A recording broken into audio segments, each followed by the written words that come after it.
जमीन में लेटा करके और दौड़ पड़ी दूध उतारने के लिए। माताओं में ये विशेष गुण होता है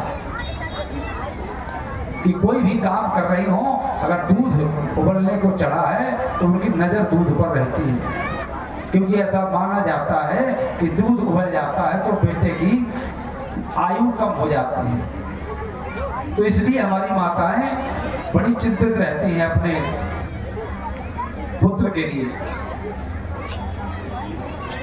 कन्हैया ने सोचा, अभी अभी कह रही थी कि पूत के आगे दूध कहाँ लागे, और जैसे दूध को देखा तो पूत को नीचे फेंक दिया।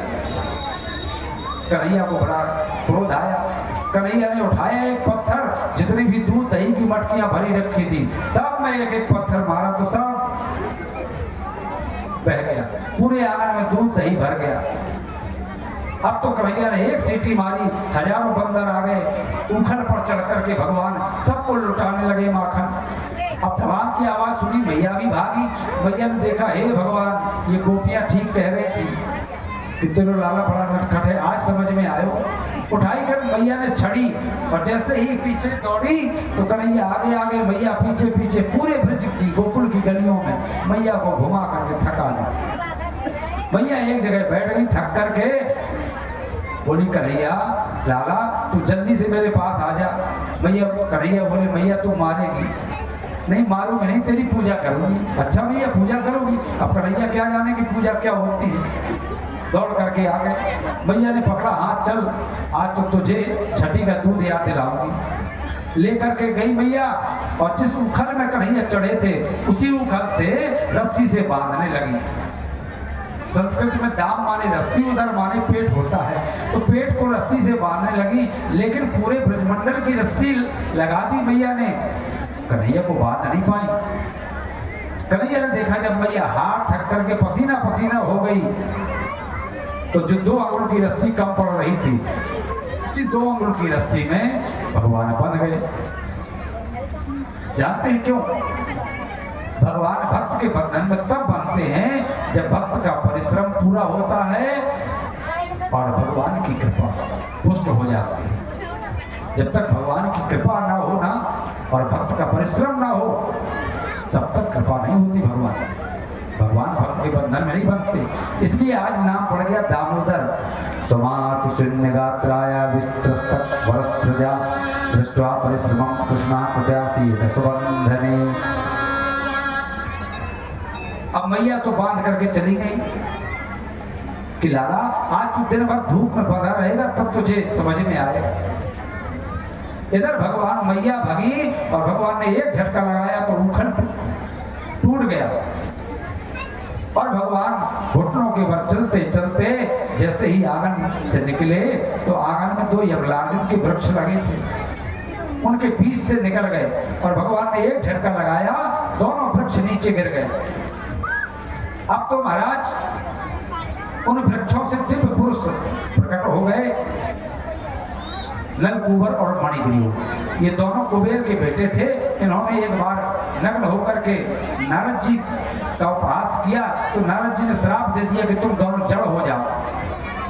आज दोनों जब भगवान की कृपा से मुक्त हो गए तो आज दोनों दिव्य पुरुष के रूप में प्रकट होकर के भगवान की स्तुति करने लगे कि हे प्रभु, वाणी गुणानु कथने श्रवणमु कथाया हस्तौ च कर्मसु मनस्तौ पादयोर्न स्मृत्यां शिरस्तव निवास जगत् प्रणामे दृष्टि सतां दर्शनेस्तु भवतनुना।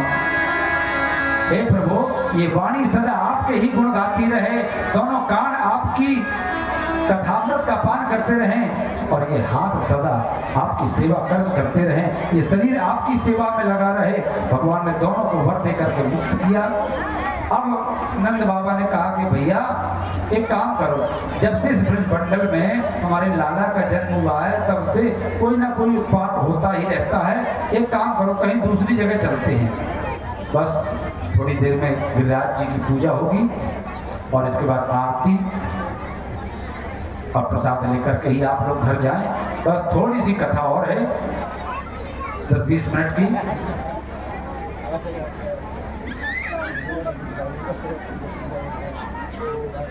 उपनंद ने नंद बाबा को 7 वन बताए वृंदावन में। कहा कि वृंदावन निधिवन, बेलवन, कामवन और तालवन, मधुवन, 7 वन हैं। इन 7 वनों में सबसे सुंदर वन है श्री वृंदावन, जहां पर तुलसी ही तुलसी लगी है, 12 महीने हरियाली रहती है।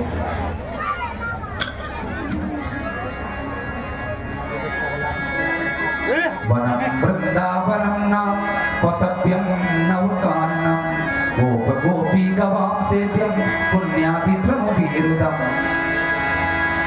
प्रेम की पिपास देख देख निज प्रेमियों को प्रेम का समुद्र सीमा तोड़ के बहाया है।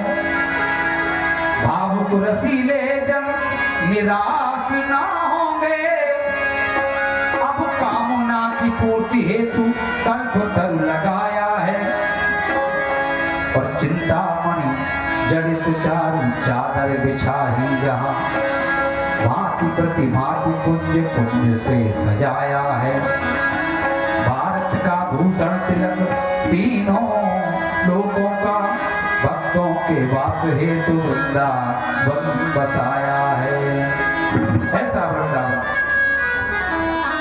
4 वर्ष की अवस्था में दाऊ भैया के साथ भगवान वृंदावन पहुंचे और वहां पर बछड़े चराए, जहां पर बकासुर का वध किया, वत्सासुर का वध किया। इसके बाद भगवान ने अघासुर का वध किया। भगवान ने ग्वाल वालों के साथ यमुना के पावन पुलिन पर बैठ करके भोजन किया। बड़ा सुंदर गोप वेश है।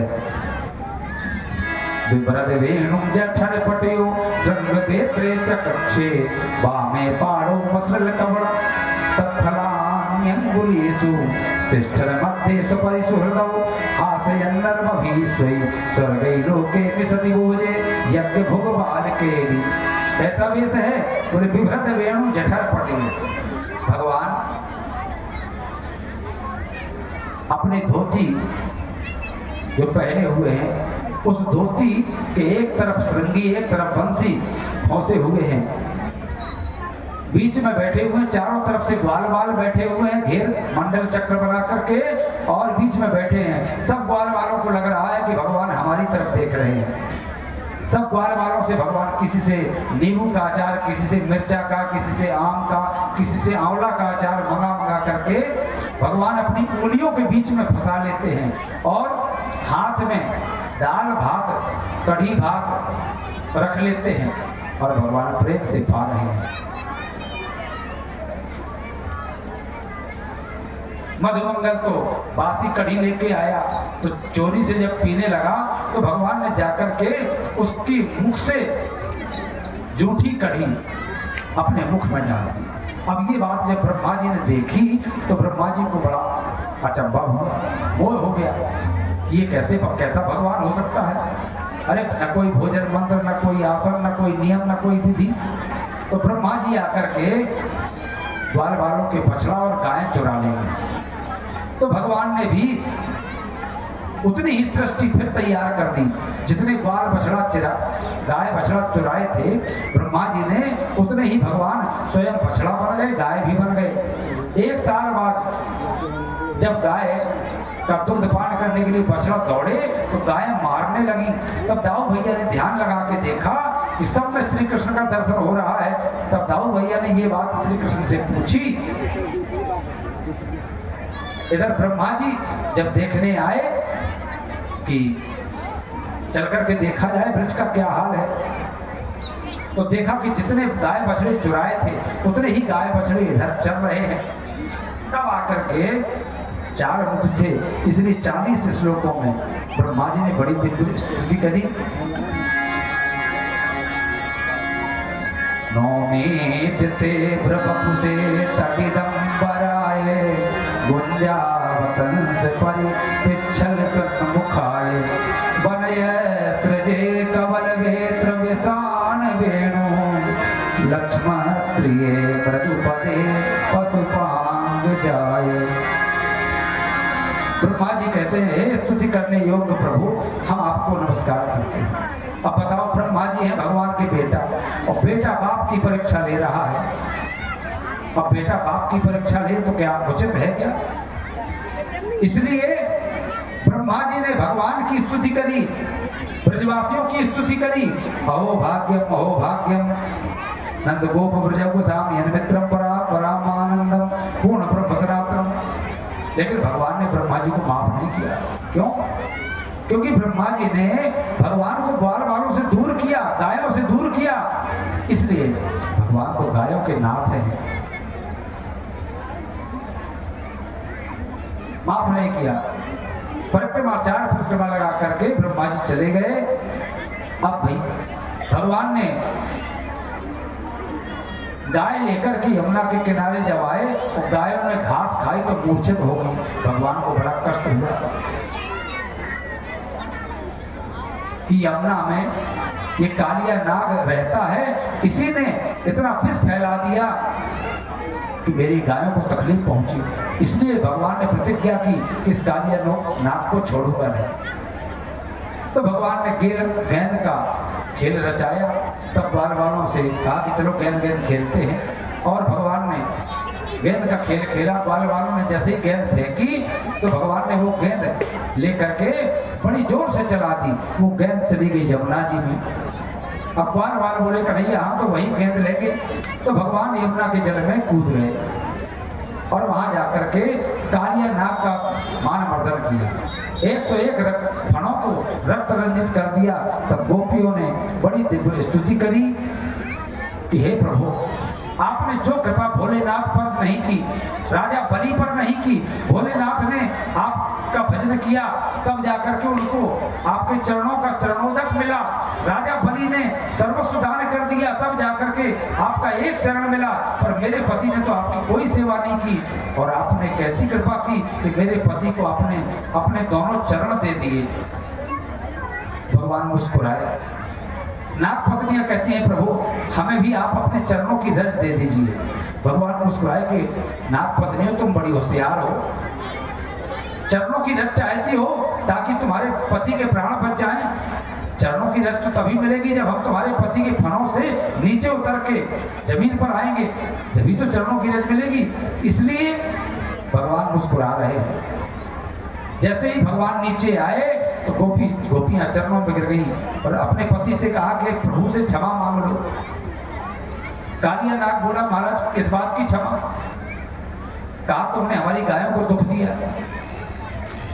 कालिया नाग बोला प्रभु आप ही न्याय कर दो, आप ही जज बन जाओ, आप बताओ हमें जन्म किसने दिया? भगवान बोले हमने। ये विष किसने दिया? बोले हमने। तमोगुण किसने दिया? हमने। तो कालिया नाग बोला तेरा तुझको अर्पण क्या लागे मेरा? जब आपने तमोगुण दिया है और विष दिया है तो बताइए मेरा क्या दोष है? तब जाकर के भगवान ने कहा कि हे कालिया नाग तुम रमणक द्वीप चले जाओ और आज के बाद गरुड़ तुम्हें नहीं बोलेगा।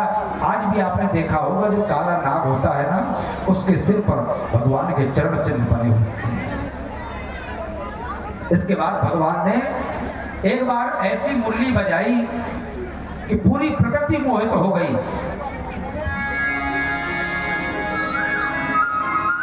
यहां तक कि नदी की यमुना नदी की जलधारा भी कुंठित हो गई, रुक गई, पत्थर पिघल गए, पूरी प्रकृति मोहित हो गई।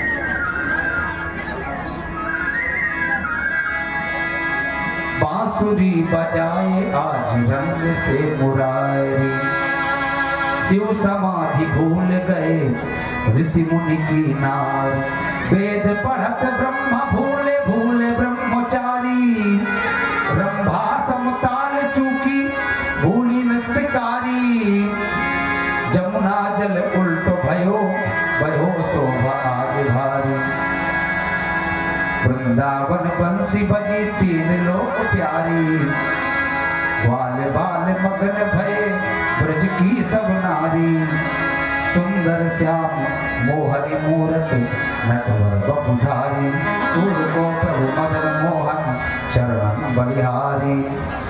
ऐसी बांसुरी बजाई भगवान। एक बार ब्रज की गोपियां छोटी छोटी कन्याएं कात्यायनी महामाए महायोगिन थीश्वरी, नंद गोप सुतम देवी पतिम में कुरुते नमः। इस मंत्र को रोज जपती थी। मार्गशीर्ष में गोपियां ब्रह्म मुहूर्त में जाग करके इस मंत्र का जाप करती हुई यमुना के जल में स्नान करती थी, किंतु सुबह 4 बजे यमुना के जल में नग्न होकर के स्नान करती थी। भगवान को इतनी बुरा लगा कि ये कन्याएं वरुण देवता का अपमान करते हैं, कभी भी जल में नग्न होकर के स्नान नहीं करना चाहिए। तो भगवान ने जाकर के उन गोपियों के चीर चुराए।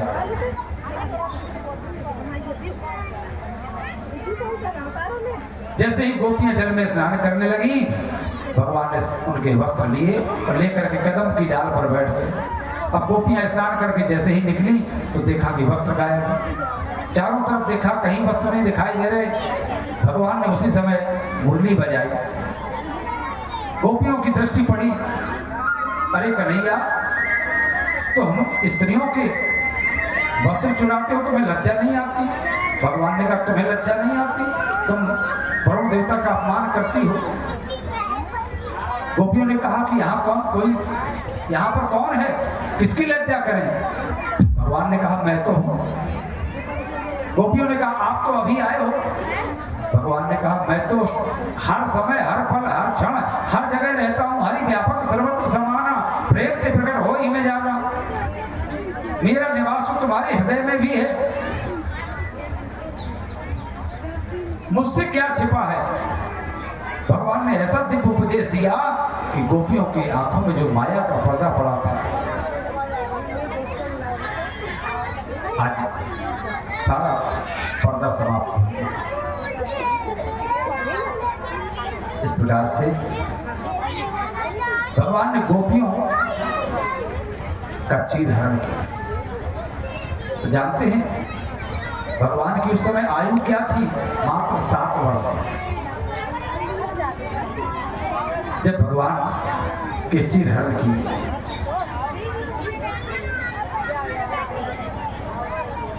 आज जब भगवान के सामने गोपियों ने क्षमा मांगी और कहा कि प्रभु, आज से आप ही हमारे सर्वस्व हो। अब आज के बाद हमें संसार की कोई लज्जा नहीं, संसार की कोई मर्यादा नहीं, आप ही हमारे सर्वस्व हो। तब जाकर के गोपियों को भगवान ने वचन दिया कि जो शरद पूर्णिमा की रात्रि होगी, उस दिन हम तुम्हारा मंगल करेंगे। अब तो मैया दीपावली के दिन प्रातः काल उठते ही इंद्र पूजा के लिए पकवान बना रही थी। तो कन्हैया बोले, भैया ये पकवान किस लिए बना रही हो? बोले, जय जय की पूजा के लिए। ये जय जय की पूजा क्या होती है? बोले, अपने बाबा से जाके पूछो। कन्हैया बोले, बाबा ये जय जय की पूजा क्या होती है? बोले, इंद्र की पूजा। इंद्र भगवान वर्षा करते हैं, खेतों में हरी हरी घास होती है तो गायें खाती हैं, माँ दूध देती हैं। कन्हैया बोले, बाबा तत्ताम में पिता कोयम संभ्रमो वापागता किं फलं तस्य चोद्देशा केनवासाध्यते मखा। पर्जन्यो भगवान इंद्रो मेधास्तस्यात्ममूर्तया ते विवर्षन्ति भूतानां प्रीणनं जीवनं पया। कन्हैया ने कहा कि बाबा, कर्मणा जायते जंतु कर्मणैव प्लीयते। अरे ये इंद्र की पूजा से पानी नहीं बरसता।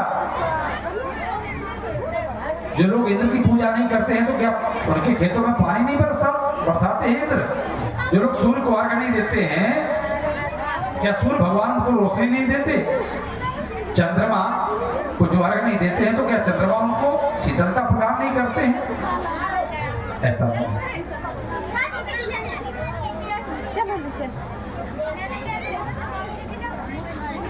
अपने अपने कर्म के द्वारा जो जैसा कर्म करता है वैसा फल।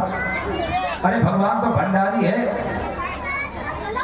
जैसो तुम सामग्री दे दो वैसे ही भंडारों बन के मिल जाए। बाबा ने कहा कि कन्हैया तू चाहता क्या है? कन्हैया ने कहा कि बाबा मैं तो ये चाहता हूँ कि हमारे जो गिरिराज जी हैं इनकी पूजा होनी चाहिए। हमारे कुल के देवता है। क्षेत्रीय देवता है। अब तो महाराज नंद बाबा ने समस्त ब्रज में दुहाई लगवा दी। कहा कि भैया तेरे गिरिराज की पूजा कैसे होती है? बोले हमारे गिरिराज जी की पूजा चाहे जैसी हो पर 56 प्रकार का भोग लगता है। पूजा करो ना करो हमारे गिरिराज जी तो भोग लगाते हैं। अब तो महाराज पूरे गोकुल में ब्रज में 56 प्रकार के पकवान बने। कुरचन है, खीर मोहन, खीर सा और कुरमी, खीर खजला जलेबी, कलाकंद बालूशाही है। भुजिया नमकीन मोहन थार, मेवा बाटी मठरी मैसूर पाक, पेड़ा रसगुल्ला संग रबड़ी सुहाई है। भुजिया नमकीन सेवो गठिया सकल पारे, और भुजिया समोसा पापड़ पकौड़ी बनाई है। मधुप श्याम नंद बाबा यशोदा सब सामग्री लेकर के गिरिराज आज भोग में सजाई है। गोवर्धन की तलहटी में जाकर के और ब्रजवासी बोले लाला तेरे गिरिराज की पूजा कैसे होगी? बोले पहले स्नान कराओ। सुबह से शाम तक यमुना का जल हजारों मटकों से जल लेकर के गिरिराज जी को स्नान कराया। ब्रजवासी बोले अगर तो तेरे भगवान की मूंछों गीली ना है भाई, तो बोले एक काम करो सब लोग आंख बंद कर लो। सबने जैसे ही आंख बंद करी तो भगवान ने मानसी गंगा प्रकट कर दी। बोली मानसी गंगा की। आप तो महाराज भगवान एक रूप में पूज्य बन रहे हैं और एक रूप में पुजारी बन रहे हैं। गिरिराज जी के ऊपर खड़े होकर के सुंदर गोप वेश में खड़े हो गए भगवान।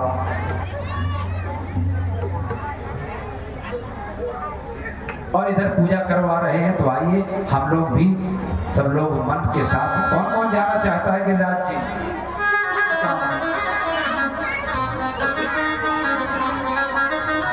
हमारी जो माताएं हैं और सब लोग जो गिरिराज जी की पूजा करना चाहती हैं वो लोग पूजा करें।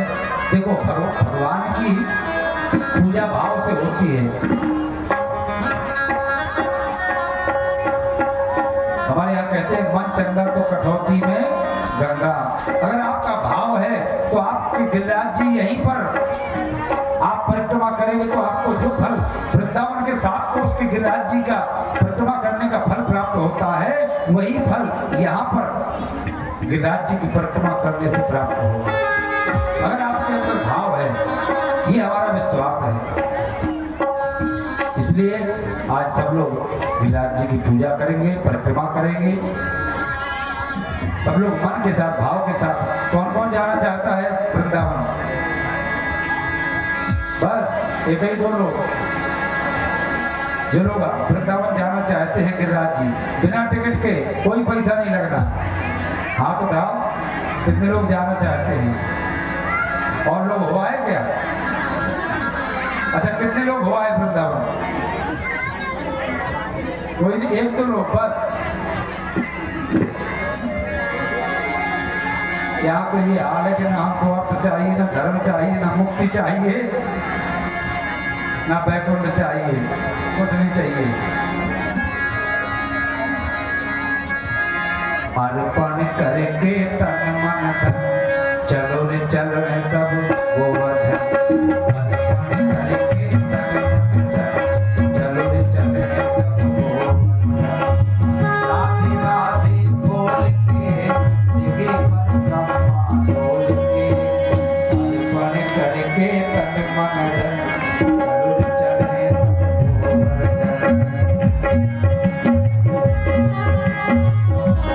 सब गोवर्धन।